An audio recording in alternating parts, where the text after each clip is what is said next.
University of Virginia lacrosse star Yeardley Love was laid to rest over the weekend. Her ex-boyfriend is charged in her murder. It's a tragic case that has shed light on dating violence, especially in younger relationships. Here's NBC's Miguel Almaguer. Beautiful, athletic, and weeks away from graduating college, Yeardley Love was just 22 years old. Last week, her murder rocked the University of Virginia, and it shocked those who knew her best. The homicide even more devastating because police believe it came at the hands of an allegedly violent ex-boyfriend and a fellow student. But Yeardley's story isn't as uncommon as one might think. The first time it was literally him taking me and throwing me across the room. Veronica Mesa was also that girl next door and a young woman trapped in a violent relationship. The former high school homecoming queen started dating her ex-boyfriend when she was 13. Soon mental abuse turned physical. By 19, she says her life was in jeopardy. He absolutely threatened my life on several occasions, and towards the very end, as things started to get more intense, he really made me believe that he was going to kill me and end my life. Those most vulnerable are typically those most at risk. 1.5 million high school students nationwide experience physical abuse from a partner every year. 1 in 3 adolescent girls is abused in some form by someone they're seeing. Dating abuse is rampant among young people. They are involved in relationships just like adults.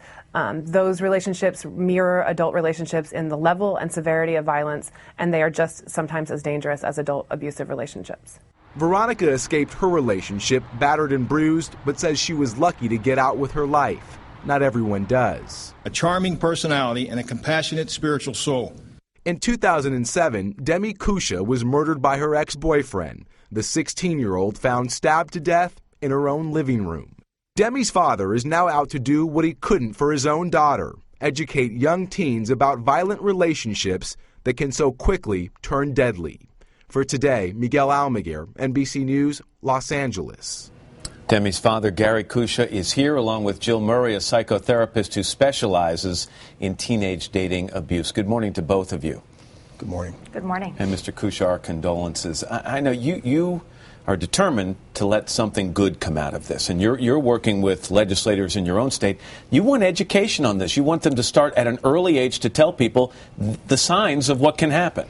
Yeah, we need to do something. We live in a different time now, and we need to empower our children with some form of tools to protect themselves. And education is a good place to start. Did Demi talk to you about warning signs? Did she express fears? Did you see anything in this young relationship? Again, she was 16. That sent a red flag up in your mind? No, not. I don't believe Demi knew that this relationship could potentially turn lethal like it did.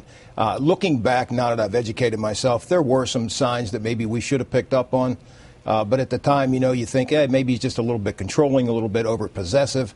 You just shrug it off as a teenager being a little bit more, jealous or so. It's now come to light, and it came to light, I think, in the trial, that after your daughter and this young man broke up, he started to text message her. And these were not your run-of-the-mill text messages.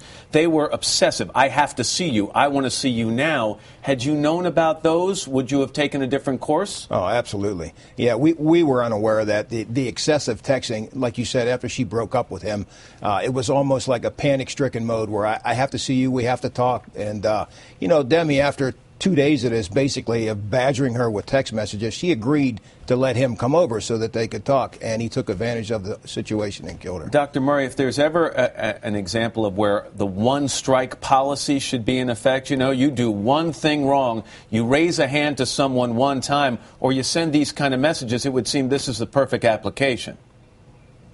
Absolutely, Matt. I would say even before it gets to that, if a boyfriend isolates you from your friend, from your family, from your outside activities, from your house of worship, if he's blaming you a lot, if you're crying in your relationship, if he's texting you all night, that's the first strike for me. If a child or a teenage child, young adult goes to a parent, or if a parent somehow finds out about this, doctor, some might be reluctant to get involved because they'll be accused of their child of meddling.